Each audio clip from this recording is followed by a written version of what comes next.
Okay, so last session we talked about the qualities of a Vinaya teacher, and this session we're going to go on and talk about the qualities of somebody who teaches you the Bodhisattva path.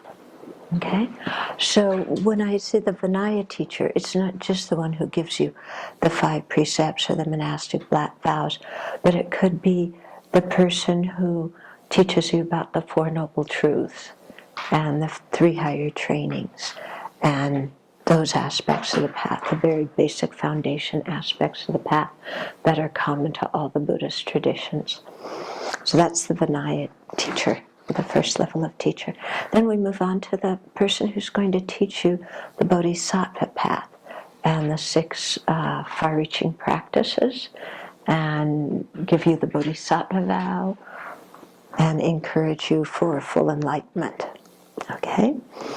So, in the Ornament of Sutras, one of Maitreya's texts called Sutra Alamkara, Maitreya talks about 10 qualities of a fully qualified Paramita Yana mentor. Paramita Yana, Paramita means the perfections or the far-reaching practices, and Yana is vehicle, so that person who teaches you that. So the verse says, rely upon a friend who is subdued, calm, and quiet, has more virtue, is energetic, learned in scripture, and has realized suchness, is endowed with eloquence, has a compassionate nature, and ignores weariness. Okay? So this is what Maitreya advises us to look for. And it's interesting that it says rely on a friend. Okay? So our teacher should be a friend, not in the sense of friend who you hang out and play pool with, okay? But a friend in the sense of somebody that you trust, somebody who you feel close to, somebody who you're relaxed around, okay? Because sometimes we think, we use the word guru or lama, and it's like instantly we go, like, ooh, that's somebody high. Or we hear, oh, see, the guru is Buddha, and then we get, ooh, what happens if I'm in front of the Buddha, ooh, they see my mind, and, what's going on in my mind, and what are they going to think of me, and I've got to be perfect, perfect, perfect, perfect, perfect. How am I ever going to be perfect? And, it just all of our neuroses come up. Okay, that should not be the way we feel about a spiritual mentor. Okay, our spiritual mentor is a spiritual friend. You know that quote that you always hear about the Ananda saying that the spiritual friend is half of the path, and the Buddha says, no, it's all of the path. Well, many people take that to mean spiritual friends like, the friends you go to the Dharma Center with, and then you go out for coffee after, No, if you look at the whole quotation in the sutra, he's talking about spiritual friend, meaning the teacher, the person who is a friend in that they share with you the teachings. Okay? So that person's quite important because they teach you, and without learning, we don't know what to practice. Okay, and that's it. Lots of people come in really enthusiastic. I want to learn to meditate. I just want to meditate, close my eyes, roll my eyeballs back, look like I'm in samadhi or something like that. I just want to meditate. But, we have to learn how to meditate. It's a skill like anything else. We have to learn how to meditate. And it's not just closing your eyes and, you read this kind of meditation some people describe, non-Buddhists who are, therapists, or with all due respect to therapists, excuse me. But, people who are just teaching out in society, and they'll say, okay, you meditate that you're lying on the beach with Prince Charming, and it's perfect, and he does this, and you do that. That's not meditation, that's daydreaming. Okay? We have to distinguish between meditation and daydreaming. There's a big difference. Okay, so we have daydreaming, we don't need to know how to do. Somebody might give us a few tips to make it more erotic, but we can, basically we don't even need the tips. But, the meditation is something else. We really have to learn how to do that. Okay, so the Paramitayana teacher. Okay, the first qualities of the 10 qualities is that they're disciplined and subdued in their behavior. Okay, so this is similar to the one in the Vinaya teachers, the first one in the Vinaya teachers, about keeping ethical conduct. Okay, so in particular, this first one is somebody who's trained in the higher training of ethical conduct. Okay, so again, here we have ethical conduct as the first quality. Look for that, see what's going on. Then the second one is somebody who has serenity and meditative experience. So serenity is shamatha. So, they're able to focus their mind on an object, virtuous object, for as long as they want. They have some meditative experience. So that's the higher training in concentration, the second of the 3 higher trainings. Then the third one is somebody who's pacified through developing wisdom. And so this is somebody who has understood emptiness. So that's the higher training in wisdom. And so in Maitreya's verse, he says, rely on a friend who is subdued, calm, and quiet. So the 3 higher trainings make you subdued, calm, and quiet. Okay? With ethical conduct, concentration, and wisdom. Then the fourth qualities is they have more qualities than the student does. Yeah, so, clearly you want a teacher who has more qualities than you do. But, people get into weird things. Okay, then the 5 is somebody who is enthusiastic to practice Dharma and to benefit others. Yeah, so, if we're looking to our teacher, not only to learn from in terms of receiving the teachings from them, but also to learn from their example. Yeah, if we see somebody who's enthusiastic to practice, then we become enthusiastic. Okay? If we see somebody who's watching television all the time, then we're going to watch television all the time. Okay? So they also have a lot of enthusiasm to benefit others. So, clearly we're going to be the beneficiary of their having enthusiasm to benefit others. If it's somebody who doesn't care much about benefiting others, then it's going to be hard for us to receive the guidance and the teachings we need. And we're not going to have the example of a bodhisattva practitioner who's really eager to benefit others. So, we're seeking those qualities not only in terms of their ability to teach them, but to model them. Okay? Because those are the things that we want to develop when we're practicing the bodhisattva vehicle. Then the 6th is somebody who's learned in the scriptures. Okay, so somebody who has studied a lot and who can teach us a variety of different kinds of teachings. There might be somebody who knows one teaching or one practice, and that's all they can teach you. But if you want to practice the bodhisattva vehicle, there's so many different practices to do. Aren't there? You have to learn all the different practices of generosity, of ethical conduct, of fortitude, of joyous effort, all the different concentration practices, all the different wisdom practices. There's so many different things. So you want somebody who knows a variety of things and doesn't just teach one practice all the time. Okay? So that's what comes from being learned in the scriptures.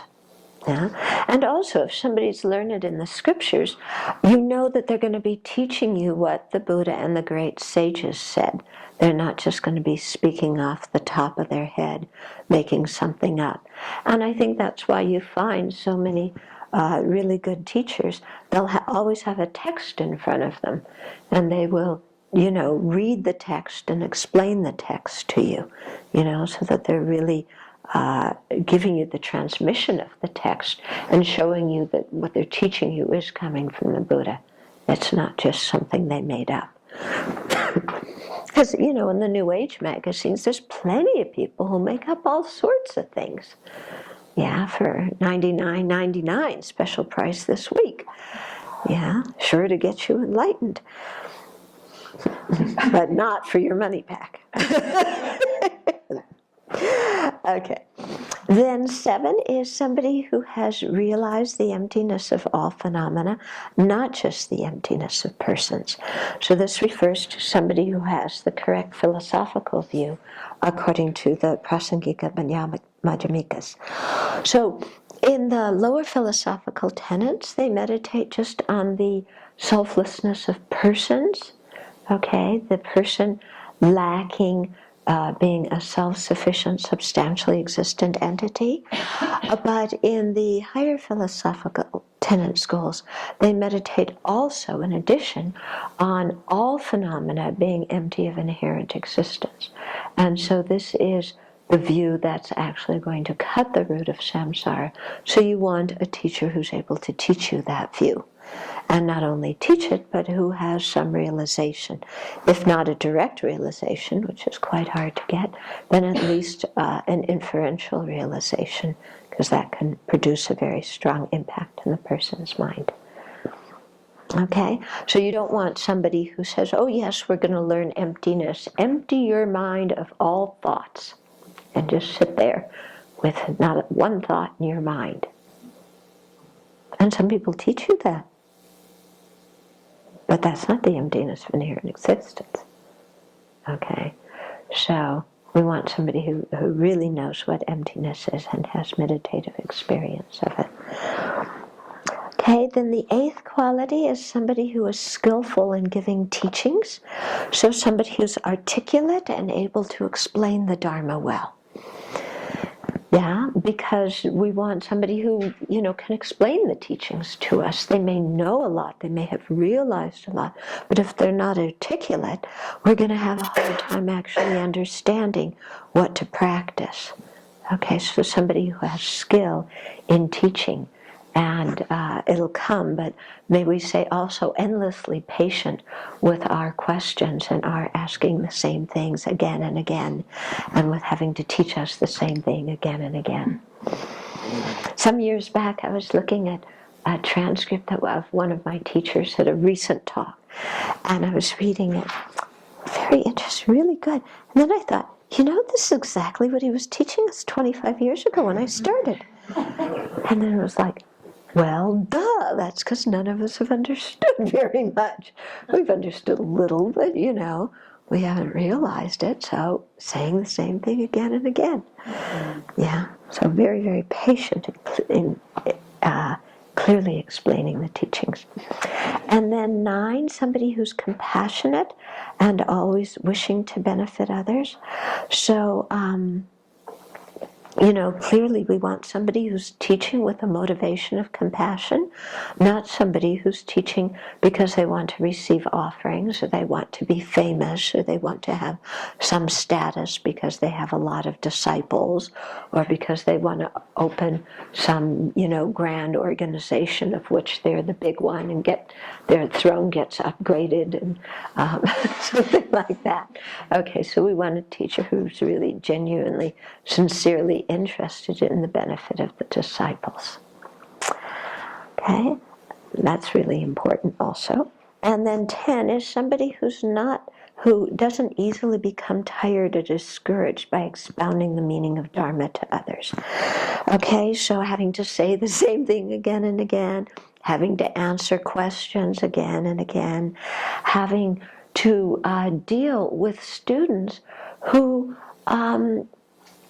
we don't always practice properly, and we don't always show proper respect, and we're sometimes discourteous, sometimes we're rude, sometimes we're obnoxious, and so we need teachers who are willing to hang in there with us, who are not just going to say, I'm tired of this. I'm fed up. I've been trying to help these sentient beings for so long, and they're still doing the same stupid things.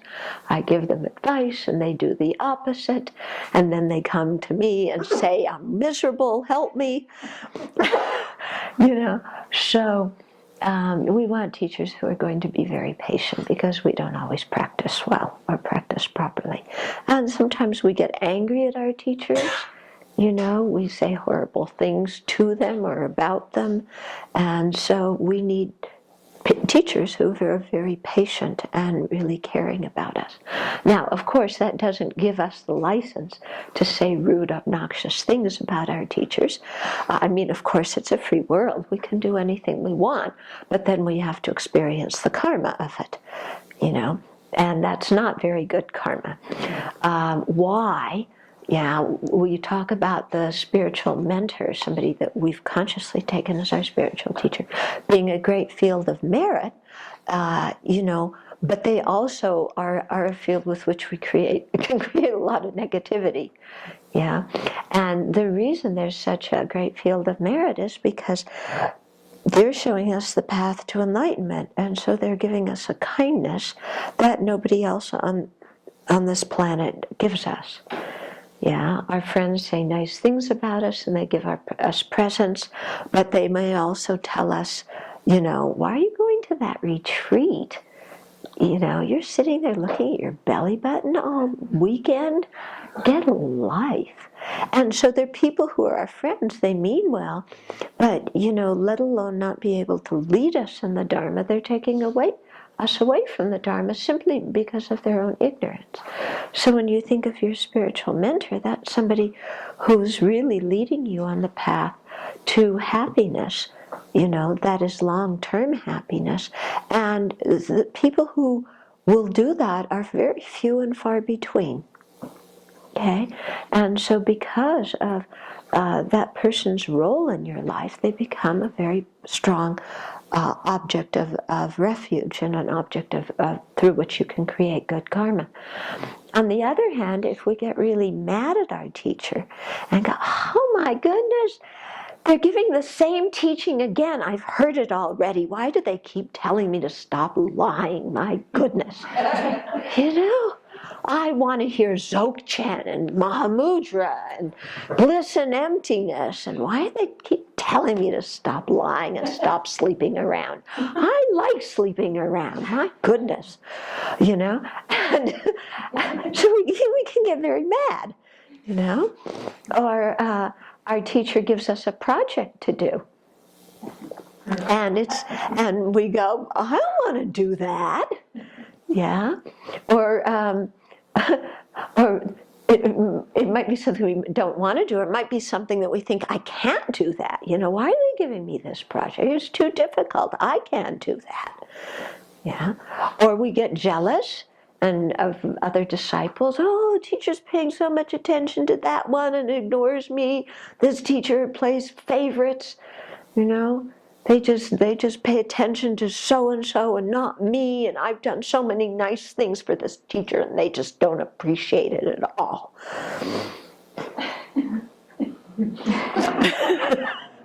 Okay, so we can get into all sorts of trips, yeah? And so clearly, if we do that, what are we doing? Here's the person who is kind, the most kind person to us of all persons, and we're getting angry at them and pushing them away. Yeah, so here's the person who's trying to lead us on the path to happiness, and we're saying, I don't like you, you stink. So who's going to get hurt from that? To whose detriment is it? It's to our own detriment, isn't it? Because if we have a good teacher, and that's why I'm talking about so much, thinking and selecting our teachers wisely. If after we've selected somebody as our teacher, we then get angry and upset and fed up and pick at their faults and everything like that and push them away, then, here's the person who's kindest to us, and we're saying, I don't want to see you again. Yeah, so clearly it doesn't help us. And what tends to happen in addition is that then we stop practicing whatever they taught us. And most of the reasons why we get mad are stupid reasons. They're very egocentric reasons. Yeah, because if we've really, thought about things before and we've selected good teachers, then afterwards, what are we doing doubting that and picking faults? Okay, the time for doubting and picking faults is beforehand. Okay, it's like when you get married, you screen the person really well before you get married. After you get married, don't start picking their faults, because otherwise you're going to have to go to the new husband shop, and return the one you got and get another one, which is not much fun, is it? People who have been through divorce, it's not much fun. So, once you're married, then look at the good qualities of your partner and think of the kindness. That's not the time to pick faults. So same thing, even more so with a spiritual teacher. I mean, at least with partners, we tend not to screen very well, and it's just they like me, I'm signed up. Okay, it's true, isn't it? Yeah, somebody who likes us, we fall in love with them. Doesn't matter what their bad qualities are. We love them if they love us. Okay, with the spiritual teacher, at least, we've hopefully used a little bit more discriminating wisdom. But if after that, we then get on a binge of criticizing, then it's just to our own detriment. Mm-hmm. Okay? Now, the question also comes, and I'm talking a lot also about, problems with teachers. You won't find this. So, what the usual teachers will tell you when they stick to the text is, if you see faults in your teacher, it's your own projection, and just think like that. It's totally my own projection. But I'm not going to say that because, sometimes teachers do have faults, and sometimes teachers do act unethically. So if your teacher is acting unethically, then, and you can verify that, then you can go to them and say, I've noticed this behavior, please explain it. Or you can bring it up to the committee in the Dharma Center or whatever. And if you can't reach any kind of resolution, then you keep a respectful distance. You don't go, yelling and screaming and talking behind their back and ruining their reputation, everything like that, and criticizing. You just keep a respectful distance. Yeah, and you appreciate them for the help that they did give you, even though you're now choosing to maybe make a Dharma contact with somebody else because this person's ethical conduct is lacking. But if you've really checked a teacher out beforehand, then hopefully you won't get to that point where you meet a teacher whose ethical conduct is lacking, such as in sleeping with their students and embezzling money and so on. Okay? But yeah, we still might get very upset and angry with our teachers. Yeah, and when we're upset and angry, we don't always ask ourselves, is this an ethical thing or is it a thing of personal preference? We're just mad and I'm right and they're wrong. But you have to really stop and ask, is my teacher doing something unethical, or is it just personal preference, or is it just that they're pushing my buttons? Okay, and that's very, very important. And I always give the example of one of my teachers, I won't mention names, but I'm sure you can guess, who likes to start teaching at midnight and end at 6 in the morning. And I like to go to bed at 10 o'clock at night and get up early in the morning. Okay, and so when I go to teachings with him, I'm tired, I'm falling asleep, I'm in a bad mood, I'm angry, and then I start saying, why is he teaching so late, making me fall asleep, and I don't get to hear these good teachings, and then I'm angry, so I'm getting negative karma, and it's all his fault. Okay? And the mind can make a real big case for this, but actually all it is personal preference. Isn't it? Some people are night people, some people are day people. I'm a day person, he's a night person. It's personal preference. There's absolutely nothing, there's no bad motivation on his part. There's no unethical behavior. It's just, not doing what I want. Gee, duh. Yeah. Okay. So we can look, and when we get upset with our teacher, we have to really see: is it just because they're not doing what we want? We want things this way, and we gave them our opinion, and they're not following our opinion. We're giving our teacher sound advice, and they're not practicing it. They are not practicing proper student devotion to me. Okay, that's not the way to think. Okay, that's just our totally egocentric view that wants people to do things our way. Yeah, and so similarly, this whole jealousy thing we have with other disciples, I'm getting ignored and they pay more attention to so-and-so, therefore my teacher has bias, blah, blah, blah, then it's just, our ego stuff, isn't it?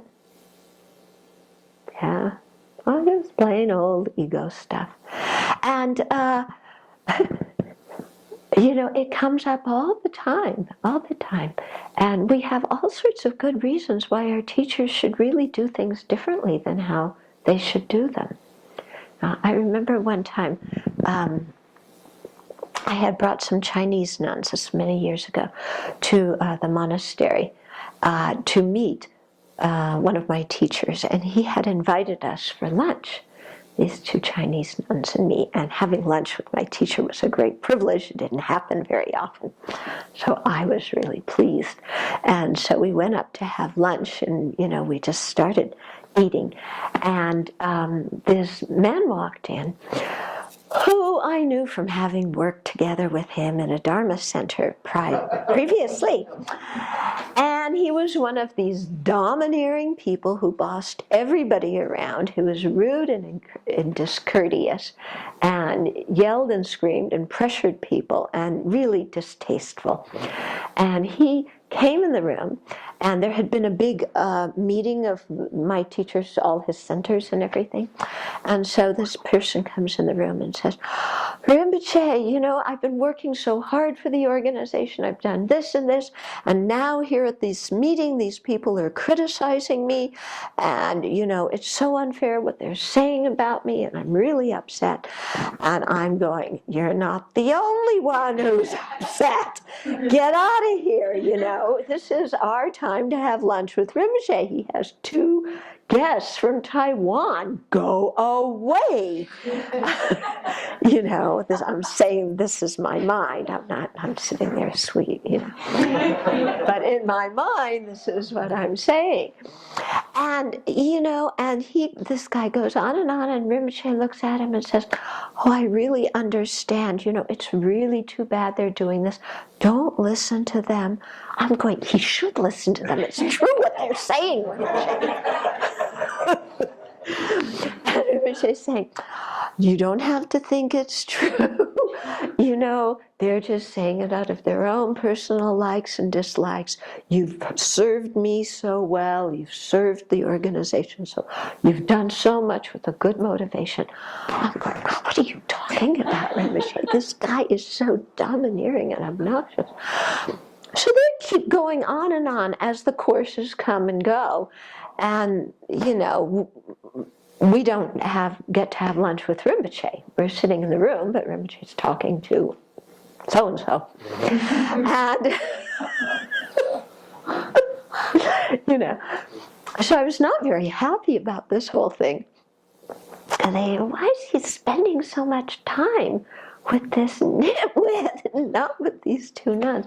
And of course, afterwards I realized what was going on, and I realized this was, there was something in it for me to learn from, okay?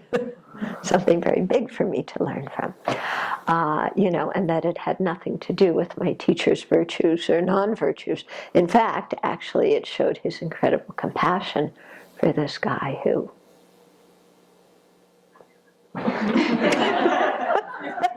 Needed it. Yeah. Okay. So there's many of these kinds of episodes, where you see your mind getting jealous and angry and all these kinds of things. And then you look and it's just same old stuff, isn't it? Same old, same old. And so the thing about really trying to keep a good relationship with our spiritual mentor and being aware of the disadvantages and the negative karma accrued by getting angry, having that kind of awareness and trying, to keep that relationship really good is a preparation for us in acting the same way and being the same way with sentient beings. Okay? Because here's our teacher who we have gotten to know before and selected because of their good qualities. And now we're getting upset and angry. So what's going on with my mind that I'm getting upset and angry with somebody who I've decided has so many good qualities? Yeah. And if I do this with that kind of person, then how am I ever going to deal with sentient beings who have many more faults?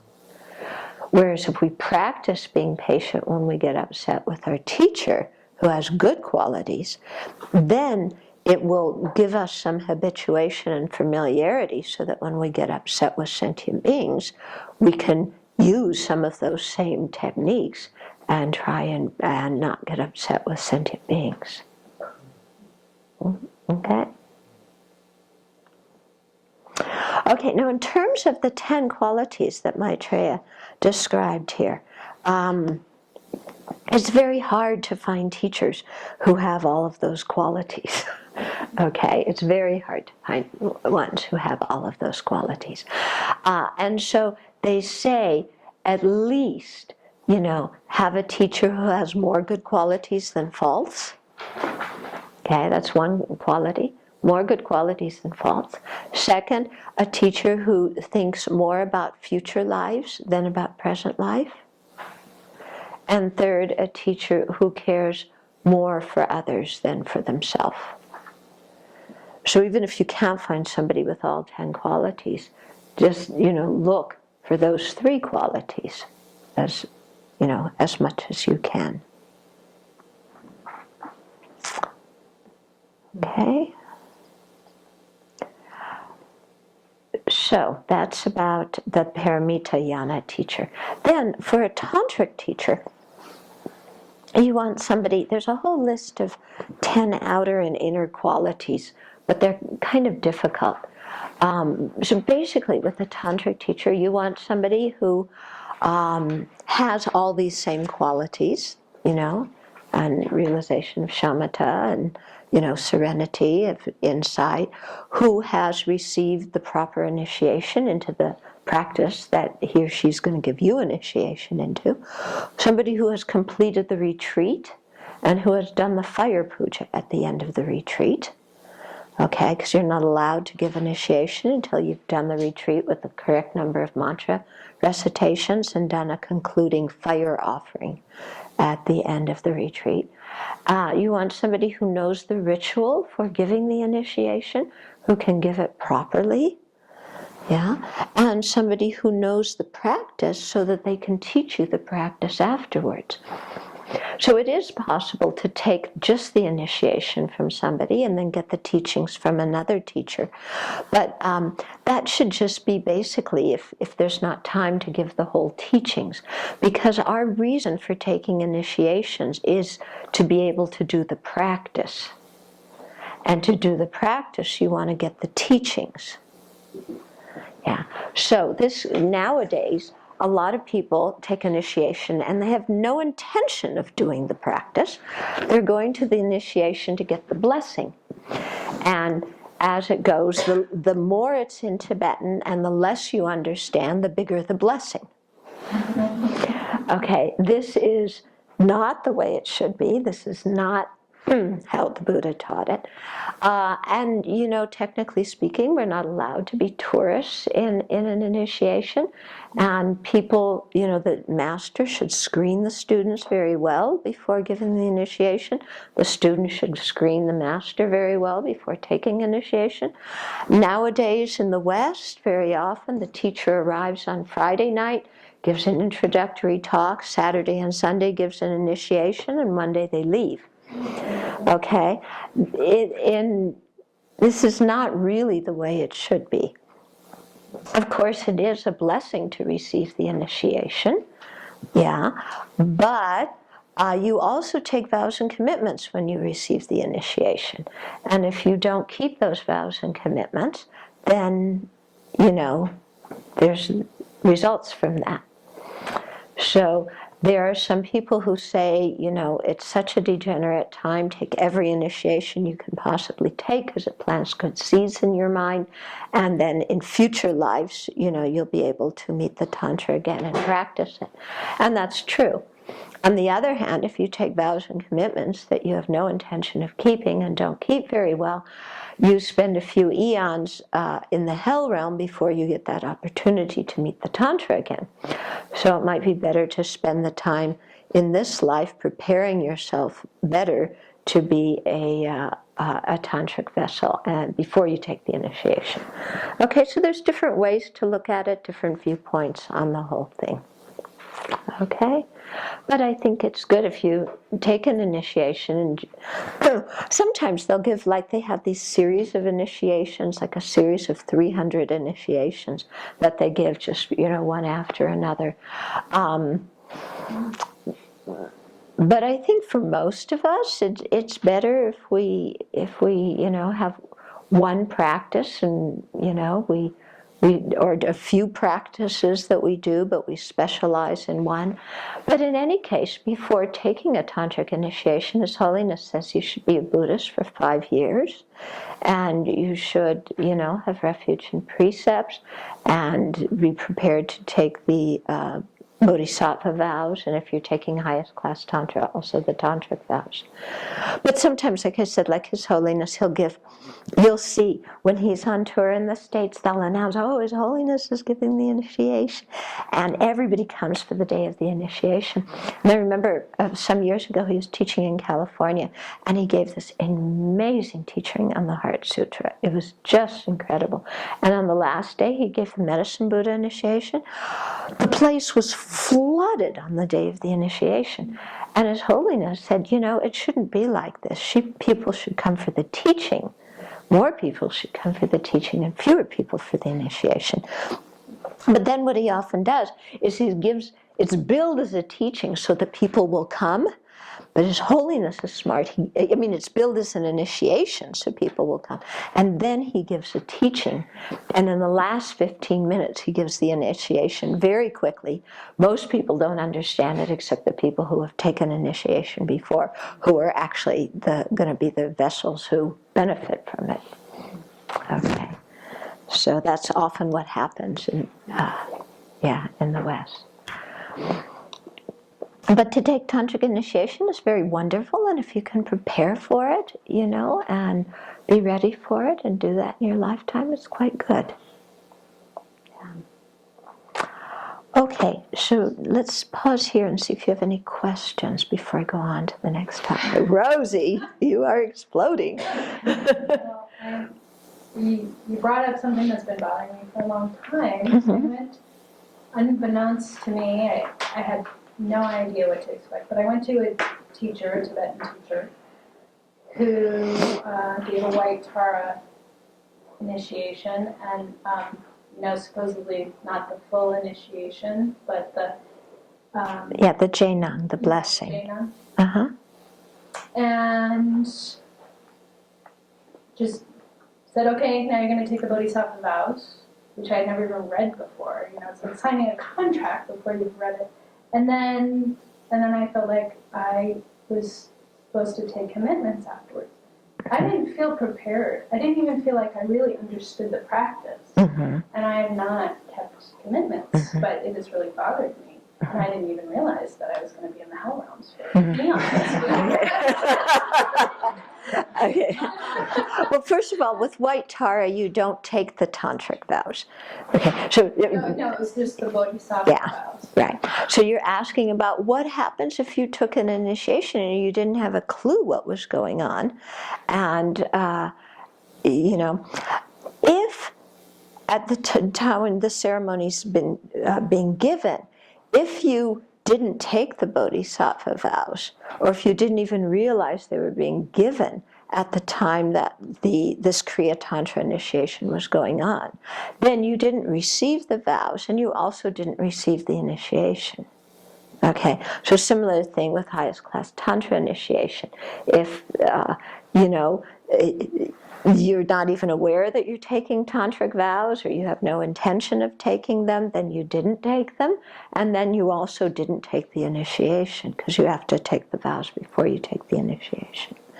So I don't know at the time if you were taking it, if you had the intention of taking the Bodhisattva vows, or if you were just didn't even know what was going on in the ceremony or what they were. This was the first one that I had ever gone to. It was the first Tibetan teacher that I think I'd ever seen in DFF. And so I just didn't even know what I was walking into. Except for that I expected teachings on white Tara, but I didn't realize I didn't know anything about initiations at that point. Yeah. So it's, you have to determine whether you took it or not. Okay. Yeah, according to what I described.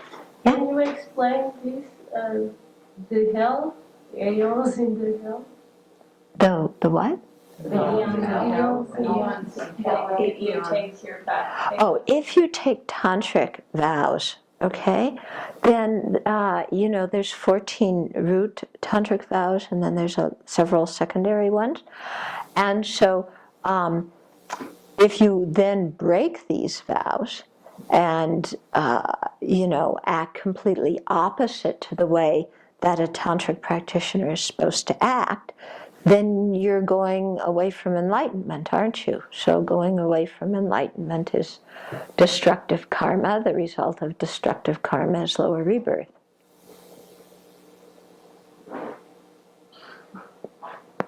Yeah? But this is literally? Yeah. Yeah.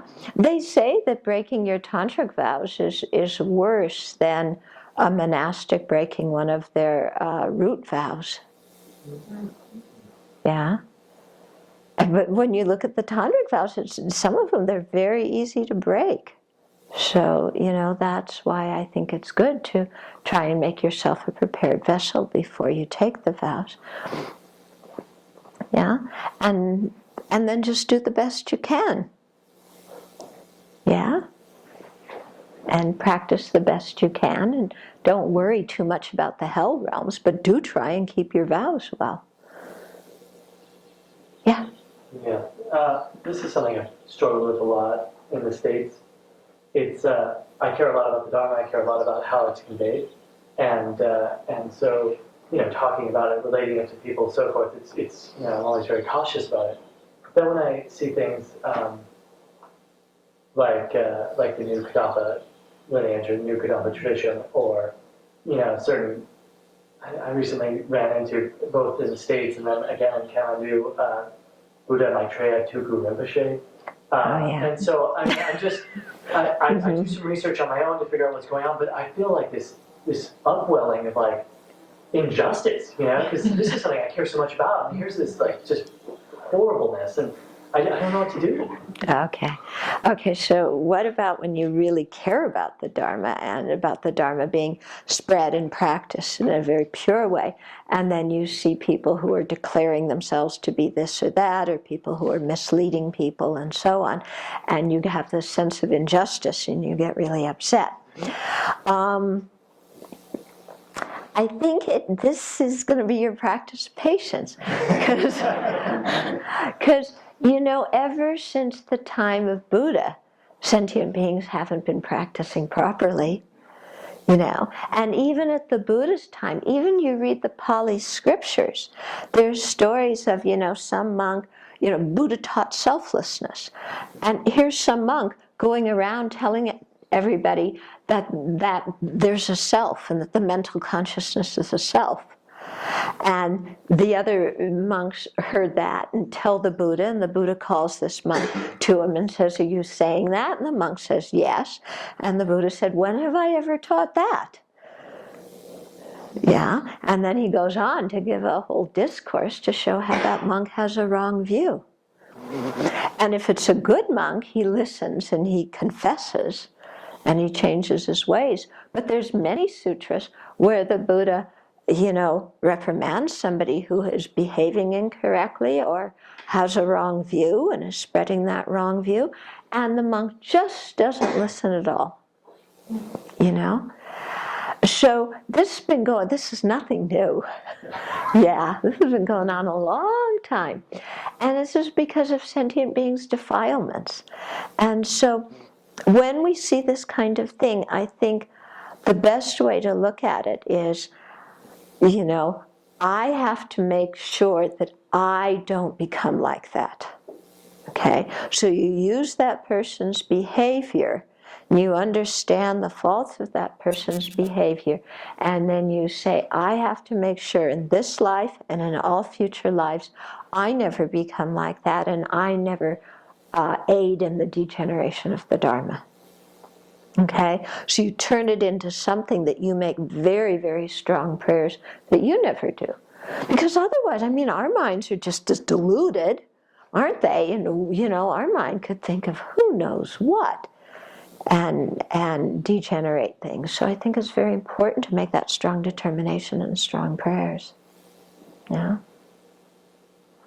Mm-hmm. For those of us who haven't had tantric initiation, are we supposed to be reading about the vows, the tantric vows and tantric practices? Okay. So those of you who haven't had tantric initiation, do you read about tantric vows and tantric practices? No. You can read Lama Yeshe's Intro to Tantra. And the practices that we do here at the Abbey with the front generation, those are tantric practices, but you can do them without the initiation because you're visualizing the deity in front. So there's no problem with that. Okay? Yeah. Well, I've heard numbers of times that when students don't keep their commitments, that actually hurts the tantric master. Is that folklore or is that... Okay, so hearing that if you don't keep the commitments, it hurts the tantric master. You could probably say that for any level of the precepts. So is it folklore or is it true? I think if you think about karma, okay, and especially if you think about the really highly realized beings who appear on this planet for our benefit, if we don't create good karma, if we don't create merit, if we're always acting negatively, then there's not much need for them to be here, is there? Yeah? So it's not like we're getting punished for breaking our vows. Or that, and it's not, you shouldn't go into guilt complexes that you killed your guru by not keeping your vows. But you should realize that, the holy beings stay alive because we have the merit to benefit from them.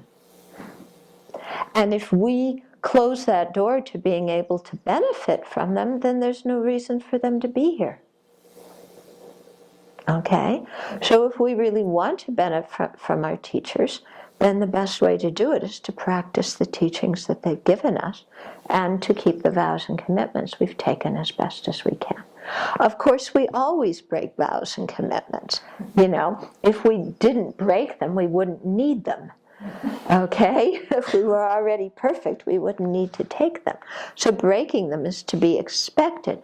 But we shouldn't have this lackadaisical attitude about, well, it doesn't matter, and who cares, and I don't feel like it. We should try and keep our vows and commitments as good as we can. But when we slip up, then do purification and confession, and then go on from there. Okay? Mm-hmm. So I have a question about well, the term root guru seems like it's used differently if you're talking about highest class tantra. It's used a different Okay. way. And then kind of part of that is thinking of kind of what's the difference, like initiations, like if you get initiations into, let's say, Green Tara, Medicine Buddha, stuff like, are you like glued to that particular person who gave you that, like for the rest of your life? Okay, so let's do one question at a time. The first one was? First one was about that I've heard different, like you have a root guru. And Okay, the root, okay. So what's the idea of the root guru in terms of Tantra? So in terms of Tantra, for each practice you take, the person who first gave you the initiation into that practice is your root guru for that practice, so that you, when you visualize the lineage of people in that practice, you put that person in. But that person doesn't have to be your general root guru, who is the person you rely on most for a lot of personal instruction. Okay, and in this whole talk about root guru, you know, it really depends on people's level of practice and what you want. Some people are very happy just coming to teachings, learning, putting it into practice. They don't feel any need to go talk to their teacher privately or get private instructions or tell their teacher their whole life story, and that's fine. Yeah. And then some people do want a more personal relationship, and so they develop that. Yeah, but people all have different ways of doing that. And then your second question was, you know, if you take an initiation from one lama with one day and another lama with a day, are you glued to that teacher forever and ever? Well, this is part of the thing of you should know something about the teachers you take initiations from. You don't just go running around taking initiation, as I say, from every Lobsang, Tenzin, and Tashi who's around. Okay? You really, you know, look, is this a qualified tantric teacher? Is it somebody I respect? Is it somebody I want to learn from? Yeah, and so that's the whole confusion that's happening about Tantra in the West, where people just kind of come in and you receive tantric initiation from them and you don't know who they are afterwards, and then they go away and you never see them again. I think that's, you know, part of what's happening in the West with Western Buddhism. Yeah. But, you know, generally speaking, you should, you know, really think that, you know, this person, because when you're taking initiation, you're thinking that this person is appearing as that deity and is that deity. So if you don't even know the person or have much respect for them, then it doesn't make any sense to take an initiation from them, because, you know, you during the initiation you're seeing them as a deity. Okay? Other questions? Let's keep practical questions, folks, and, you know, and really at the level of practice where we're at. Yeah? At some point during this weekend, will you be talking about the qualities of a root guru, or determining if someone is qualified to be a root guru? The qualities of the root guru are the same as the qualities for any teacher. And it's just who you are most drawn to. Very often it's the person who first taught you, but it doesn't have to be. It's the person for whom, when that person teaches, it really goes in your heart in a very deep way. It seemed like we just got back from the East, and there's quite an emphasis on, there is an emphasis kind of on their realizations and such, and sort of that your root guru has to be somebody really big, like Dalai Lama or Lama Zopa Rinpoche, or something, you know, somebody who you know is a Buddha. And, I guess in the West we don't have many people that we know are Buddhas. And so Yeah. it's safe, I guess, to have Okay. a person in the West that you meet who you do have a great deal of trust for, and who's really Yeah. teaching you well to become your root guru, despite that they're not one of the greatest Right. known reincarnated ones. Right. Okay. So does your root guru need to be somebody who is known to be a realized being and so on and so forth? No. It's whoever you feel most comfortable with. Yeah. Okay. It's good if it is somebody like that, but you may not feel comfortable with somebody like that. You know, I mean, or you may want to study with that person, but but maybe they're not the person when they teach that really kind of moves your heart the most. So it really depends very much on the individual, I think. You talked about how our teachers are a great deal of merit. And I just want to understand, that merit that we create, is that simply by keeping the precepts that they gave us, or is it more the things that we do for the teacher directly? I'm thinking if you don't have close contact with your teacher often, how do you create that merit? Oh, okay, that's a good question. So when we talk about the guru or the teacher being a field of merit, in what way do we accumulate merit in relationship to the teacher? So this gets into the talk of how to make offerings to your teacher, okay? And so there's different kinds of offerings that we offer to our teacher that we can do whether we live near the teacher or don't live near the teacher, okay? So the first offering is, of course, is physical offerings, offering financial resources, offering possessions. But, even if you don't have much, then you know how when we do our practices, we imagine offerings, and when we do the mandala offering, we imagine offering the whole universe. When we do the 7-limb prayer, we make all these visualized offerings. There's, the extensive offering practice that Zopa Rinpoche wrote. We imagine making all sorts of offerings. So those kinds of offerings count too. Okay, so just making offerings, whether actual ones that we give or visualized ones. And then the second way to serve our teacher is to offer our time and our service. Okay? And so that can be by, if our teacher asks us to do different things or gives us a project to work on, or, any number of different things. Regarding that, sometimes we're really funny. We like, it's like, oh, I want to serve the teacher, and if the teacher tells me to do that, then I'll do it. But otherwise, I'm not going to do it. Yeah, kind of like, and unless the teacher tells me personally, I'm not going to do it, because he didn't really mean that for me personally, So no, whatever teachings we get, we should try and practice. And we don't need to wait for some personal thing to do. Sometimes we may volunteer our service, and actually when we volunteer our service for our teachers, we're actually engaged in benefiting sentient beings. Okay? And I personally think it's very important to think that whenever you benefit your teacher, you're benefiting sentient beings, and whenever you're benefiting sentient beings, you're making offering to your teacher.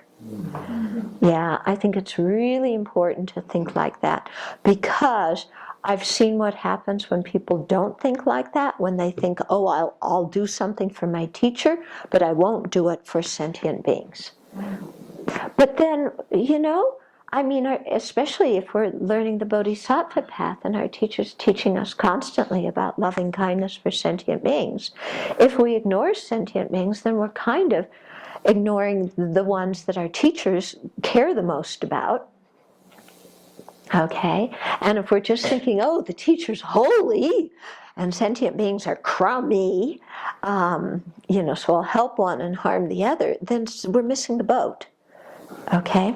So offering service is something important. And sometimes when the things our teachers ask us to do or we volunteer to do may not be so easy to do, but we have to look and realize that the projects we're engaged in doing are things that are going to benefit a great number of sentient beings in the long term. And so to feel a sense of satisfaction and pleasure of being able to benefit sentient beings through aiding our teachers in their various projects that they work on. Or you might be doing something personal for your teacher, cleaning the room or doing the laundry or whatever. And so freeing them up to be able to do other things Yeah, so offering service is another way of making offerings. And then the third way of making offerings is the offering of our practice. And so that's putting into practice whatever we learn. In other words, when we hear the teachings, going back and thinking about them, meditating on them, remembering them, learning them, applying them to our life, integrating the teachings with our own minds so that our minds begin to change. So that, the offering of the practice, they say, is the best kind of offering to make to our teacher, because that's really putting it into practice and using it to transform our minds. Okay? And so you don't have to live near your teacher to do these. You can live far away. And one practice that I think is very, very helpful when you don't live near your teacher, you don't get to see your teacher, very frequently, is the Guru Yoga practice. And that's where, when you're seeing like Chenrezig or Lama Tsongkhapa or Tara, whoever it is, you're looking at them and the teacher as being of one nature. So then when you do the practice, you feel like your teacher is right there. You're bowing to your teacher and making offerings and confession and rejoicing and, the whole thing.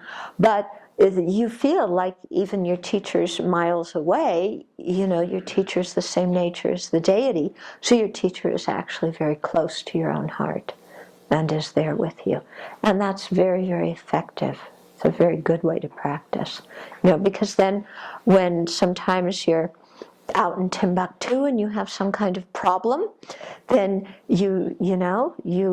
because you've been practicing Guru Yoga, you feel close to your teacher, and then you do what I call a 911, and without picking up the phone, and you just think, okay, if my teacher were here right now, what kind of advice would they give me to practice? Yeah, how would they teach me how to train my mind? Because remember that the advice our teacher is going to give us is about how to train our mind, not necessarily about do this or do that. Sometimes they'll tell us do this or do that, but mostly the advice is how to train the mind in the situation. Okay, now the next section is about the qualities of a disciple. Okay, so Aryadeva, when he was speaking about the qualities of somebody who will learn and realize the teachings on selflessness, said an unprejudiced, intelligent, and interested listener is called a vessel. Okay? So those are three qualities. Somebody who's unprejudiced, who's intelligent, and who's interested.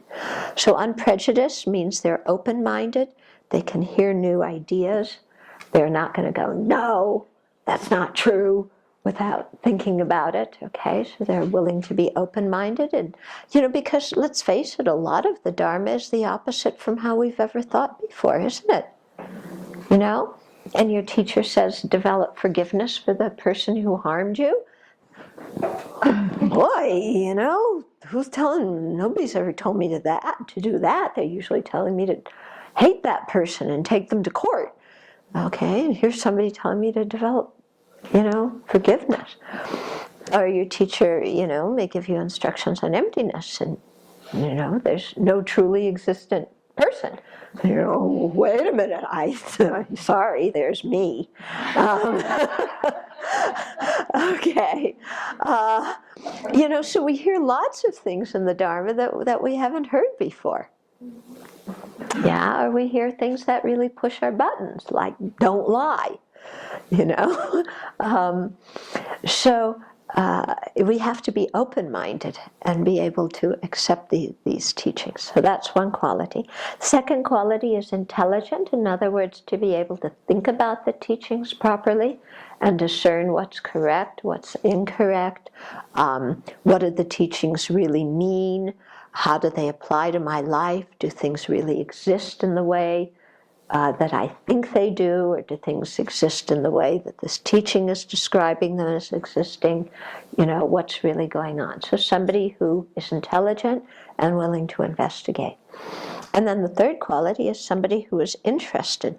In other words, somebody who is sincere and earnest and really intent and wants to develop those qualities. In other words, they're not just kind of in the Dharma because their friend is, because it makes them feel good, because, whatever. But they really want to gain the realizations and learn. Okay? And then you can also expand these 3 qualities to make 5 qualities. So in the 5 qualities, the first one is somebody who's impartial and open-minded. So we want to be disciples who are impartial and open-minded and receptive. Second, intelligence. Okay, so that's as before. Then third, somebody who has aspiration and is diligent. Yeah, so again, the sincerity, somebody who really aspires for upper rebirth, for liberation, for enlightenment, somebody who's going to be diligent in putting the teachings into practice, not just kind of like, oh, well, yeah, that sounded nice, what's new? But somebody who's really going to take the teaching seriously. And then the fourth quality is somebody who has respect and veneration towards the teacher and the teaching. So, if we are somebody with respect and veneration for the teacher and the teaching, that's going to make us more open-minded, and it's going to mean that we're more interested, we're more diligent, we're more sincere. Okay? So really appreciating the teachings that we're getting, and appreciating the Buddha for having given the teachings, appreciating the lineage for having kept the teachings and passed them down, appreciating our teacher for spending the time and giving us the teachings. Okay? Because we tend to think, well, teachers should do what I want, and it's their job to teach, and, we tend often to not really feel the kindness of our teachers, when we receive teachings. Whereas if we really think about it and the gift that they're giving us, because they say that the gift of the Dharma is the highest kind of gift, the highest generosity, then we automatically have respect and veneration for the teachings and the teachers. And also when we have respect and veneration for them, we're going to be more open-minded. Okay? If we don't have respect, a teacher's just like, some old whoever, and the teaching is just some old something, then if we have that kind of attitude, then we're not going to think about it, we're not going to meditate, we're not going to integrate it in our mind. Okay? So when it talks about having faith and veneration and things like that, it's not that, the Buddha's sitting out there and saying, thou shalt have faith or else. Buddha doesn't care. From the side of the Buddhas, from the side of our teachers, they don't care if we have faith or not. It doesn't benefit them. Okay? But because they care about us, and they know that our having faith and our having respect is something that helps us in our practice, then they teach us and advise us on how to cultivate those attitudes. Okay? And then the fifth quality is disciples who are attentive and take the teachings, advice, and instructions to heart. Okay? So somebody who, is attentive and listens well, and then they really take the teachings to heart and take it seriously and think about it and, and go with the teachings. They don't just kind of, in one ear and out the other, or, I don't like that teaching's boring, or, that was a really boring lecture, the teacher didn't make me laugh enough, or, something like this, okay? But really feeling the preciousness of the teachings. Okay, so those are the qualities of a good student. So we should try and develop those qualities, because the more we're able to develop those qualities, then the more receptive of a vessel we're going to be